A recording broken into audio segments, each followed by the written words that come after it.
ایک حدیث میں نبی کریم صلی اللہ علیہ وسلم نے ارشاد فرمایا ہے، سال میں ایک رات ایسی بھی آتی ہے جس میں وبا یعنی بیماری اترتی ہے، اور وہ جس کھانے کے ننگے برتن یا کھلے منہ والے پانی کے مشکیزے کے پاس سے گزرتی ہے تو اس میں داخل ہو جاتی ہے۔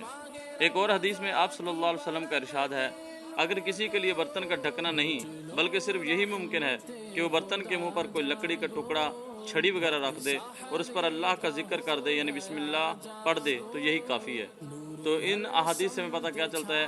کہ ہمیں چاہیے کہ رات کے وقت اپنے برتنوں کو ڈھانپ کر ہم سوئیں، اور چاہے ان کے اوپر لکڑی وغیرہ ہی ہم کیوں نہ ہو ان کے ذریعے ضرور ہم ان کے اوپر رکھ دیں، کیونکہ جب یہ بیماری اللہ کی طرف سے کوئی بیماری آتی ہے تو وہ کھلے منہ والے برتن جو ہے اس میں وہ داخل ہو جاتی ہے۔ تو اگر ہم نبی کریم صلی اللہ علیہ وسلم کی سنتوں پر عمل کریں گے تو انشاءاللہ اس میں خیر ہی خیر ہے۔ یہ مسلمان اس وقت سے پریشان ہوئے ہیں جب سے انہوں نے نبی کریم صلی اللہ علیہ وآلہ وسلم کی سنتوں کو چھوڑ دیا ہے، اور یہ اپنے معاملات خود اپنے ذریعے اپنے نفس کے یہ پابند ہو گئے، غلام ہو گئے ہیں۔ اگر آج بھی مسلمان نبی مکرم جناب محمد رسول اللہ صلی اللہ علیہ وسلم کے فرما بردار ہو جائیں، آپ صلی اللہ علیہ وسلم کی سنتوں پر عمل کرنا شروع کر دیں تو آج بھی یہ پریشانیوں سے بچ سکتے ہیں۔ اللہ سے دعا کریں اللہ تبارک تعالی ہمیں ہر طرح کی پریشانیوں سے محفوظ رکھے، اور اللہ تبارک تعالی ہمیں سنت رسول اللہ صلی اللہ علیہ وسلم کے مطابق اپنی زندگیوں کو ڈھالنے کی توفیق عطا فرمائے۔ آمین۔ وما علینا الا البلاغ المبین۔